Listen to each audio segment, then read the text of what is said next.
I read a short story called The Greater Good by Rebecca Nesbitt about a woman going into an IVF clinic on the same day that a documentary crew does.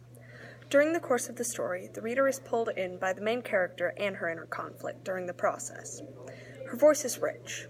I imagine this camera seeking out the soul of my unborn child, still waiting as an egg in my overstimulated ovaries. While reading, you learn some interesting facts about the science and history of in vitro fertilization.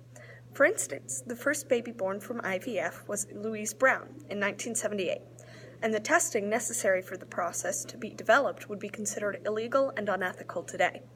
They didn't know if it would produce normal children, but today 5 million babies have been born through the technology. As for whether the story is lab-lit, or laboratory literature, the story is heavily focused on science and the scientific process, but the main character is not a scientist and is placed outside the process, stated for a decent chunk of the story.